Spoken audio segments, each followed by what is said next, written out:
Assalamualaikum warahmatullahi wabarakatuh. Salam jumpa kembali bersama saya Vera Mitania, mahasiswa doktoral Sekolah Bisnis IPB DMB 18. Pada kesempatan kali ini, saya akan mengajak rekan-rekan sekalian untuk membahas tentang Fama Friends Three Factor Models. Pokok bahasan yang akan dikupas pada pertemuan kita kali ini adalah background dari teori ini, kemudian determinan pembangun dari model serta pengukurannya, kemudian jurnal-jurnal yang relevan untuk menguji model tersebut di masa kini, serta perkembangan model ini sehingga menjadi Fama Friends Five Factor Model serta diakhiri dengan kesimpulan. Teori asset pricing model menyatakan bahwa penetapan harga saham dipengaruhi oleh risk dan return. Capital Asset Pricing Model atau biasa disebut dengan CAPM diperkenalkan oleh Sharpe tahun 1964, Littner di tahun 1965, dan Black di tahun 1972 berkontribusi penting terhadap pemahaman hubungan risk dan return. Imbal hasil atau return dari suatu aset dalam model CAPM hanya ditentukan oleh risiko sistematik atau yang biasa disebut dengan beta. Return harapan atau expected return pada suatu aset risiko berhubungan positif dengan betanya. Artinya, semakin besar beta suatu aset, maka expected return yang diharapkan atau diminta oleh investor akan semakin besar. Seiring dengan perkembangan, sejumlah penelitian menemukan bahwa beta bukan hanya satu-satunya faktor yang menjelaskan return aset, namun ada juga faktor lainnya.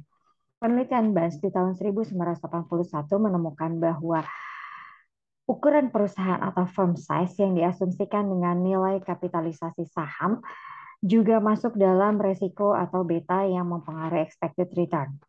Perusahaan dengan kapitalisasi yang kecil cenderung mempunyai expected return yang tinggi sebagai kompensasi resiko yang ditanggung oleh investor, demikian pula sebaliknya. Sedangkan penelitian Basu di tahun 1983 menjelaskan bahwa price earning ratio yang merupakan proksi dari book equity dibanding dengan book to market equity juga menjelaskan rata-rata pengembalian suatu aset. Terakhir, penelitian dari Rosenberg di tahun 1985 menjelaskan bahwa beta juga dipengaruhi oleh rasio book to market yang merupakan rasio dari book equity perusahaan terhadap market equity. Perusahaan yang memiliki rasio book to market tinggi memiliki expected return yang lebih tinggi daripada perusahaan yang memiliki rasio book to market rendah. Kesimpulan dari ini adalah Fama kemudian mengembangkan teori tersebut dan menyimpulkan bahwa beta, firm size, dan book to market ratio atau yang biasa disingkat dengan BM memiliki hubungan signifikan terhadap return saham atau yang dikenal dengan Fama Friends Three Factor Models atau yang kita singkat dengan 3FF. Tujuan dari 3FF adalah memberikan pengukuran expected return yang lebih baik dibandingkan dengan CAPM atau model lainnya. Fama Friends memberikan atau membuat sebuah model yang merupakan masuk dalam multi-factor model seperti yang terlihat pada layar. Di mana di situ faktor-faktor pembentuk dari model 3FF adalah expected return atau IR yang dianggap sebagai risk premium atau resiko yang harus ditanggung oleh investor di atas return investasi bebas resiko atau risk free rate dan dihitung sebagai selisih antara actual return asset atau RI dengan risk free rate-nya atau RF. Sedangkan alpha adalah konstanta dari model. Kemudian return market premium atau yang kita singkat dengan MP, market premium, dihitung sebagai selisih antara pengembalian pasar atau RM dengan risk free rate-nya dengan simbol koefisien adalah beta aset atau beta I. Firm size merupakan nilai yang dapat menunjukkan ukuran perusahaan dan merupakan representasi dari kapitalisasi pasar suatu perusahaan. Kapitalisasi pasar sendiri diperoleh dari jumlah saham yang beredar dikalikan dengan harga saham. Sedangkan ukuran perusahaan dapat dikategorikan ke dalam kelompok saham besar atau B dan kelompok saham kecil atau small. Kemudian firm size akan di-ranking dari nilai yang terkecil sampai dengan yang terbesar.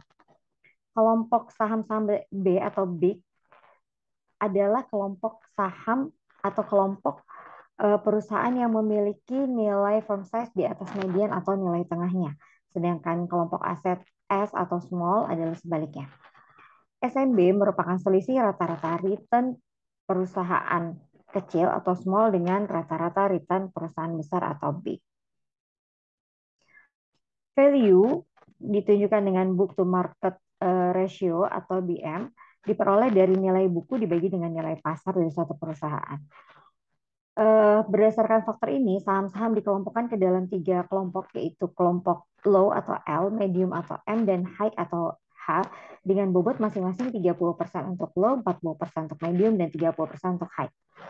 AML adalah selisih dari rata-rata return yang memiliki BM tinggi dan rata-rata return yang memiliki BM rendah. Dengan menggunakan klasifikasi-klasifikasi tersebut, maka Fama dan Friends membentuk 6 portofolio seperti yang terlihat pada tabel di depan. Fama dan Friends menyimpulkan bahwa beta saham sebagai indikator dari risiko pasar tidak mampu menjelaskan return saham, yang berarti investor tidak menerima return atas risiko pasar yang diambil. Sebaliknya, size dan book to market ratio mampu menjelaskan return aset. Size memiliki korelasi negatif, di mana semakin kecil kapitalisasi perusahaan, maka akan memberikan tingkat return yang semakin tinggi. Sedangkan BM memiliki korelasi positif, artinya semakin tinggi BM, maka di masa yang akan datang investor memiliki peluang yang lebih besar untuk mendapatkan return yang lebih tinggi karena aset masih dinilai under value. Lalu bagaimana korelasi 3FF dengan kehidupan masa kini? Beberapa penelitian menguji teori 3FF dalam pasar global, diantaranya penelitian oleh Erlasson di tahun 2013 yang mengaplikasikan model 3FF pada Istanbul Stock Exchange atau ISE dengan menggunakan data pada tahun 2003 sampai dengan 2010. Hasil analisis yang dilakukan menunjukkan bahwa portofolio saham pada perusahaan berukuran besar memiliki abnormal return rata-rata yang lebih tinggi daripada perusahaan yang berukuran kecil. Ukuran perusahaan erat kaitannya dengan laba atau earning yang dihasilkan oleh perusahaan. Namun, perusahaan dengan ukuran lebih kecil cenderung mengungguli growth perusahaan dengan klasifikasi big.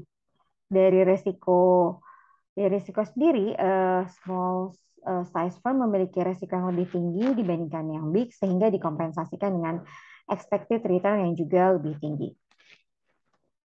Sedangkan pada penelitian Taha dan El-Ghiziri di tahun 2016 menyimpulkan bahwa model Fama Friends yang meneliti faktor pasar, ukuran pasar, dan book to market, serta earning to price dan likuiditas menghasilkan model yang lebih baik dibandingkan dengan model lainnya. Penelitian tersebut dilakukan di Mesir terhadap 55 perusahaan dengan periode Juli 2005 sampai dengan Juni 2013. Sementara penelitian Hamid et al. Di tahun 2012 telah menguji validitas model 3FF terhadap 20 bank di Karachi Stock Exchange atau KSI dengan periode selama Januari 2006 hingga Desember 2010, dan hasilnya menunjukkan bahwa model 3FF dapat menjelaskan variasi pengembalian pada hampir semua portofolio yang dibentuk berdasarkan size dan book to market value. Model di atas diharapkan mampu mengidentifikasi return yang diharapkan dengan lebih baik dibandingkan CAPM maupun APP. Namun, model 3FF tidak mampu menjelaskan besarnya risiko terhadap return jika dikaitkan dengan profitabilitas dan tingkat investasi dari perusahaan. Sehingga Fama Friends di tahun 2015 menambahkan variabel profitability dan investment sebagai pelengkap atau yang dikenal dengan 5FF atau 5FF. Model ini menggunakan diskonto dividen untuk memperoleh hubungan antara expected return dengan expected earning, expected investment, dan BM seperti persamaan yang terlihat di layar.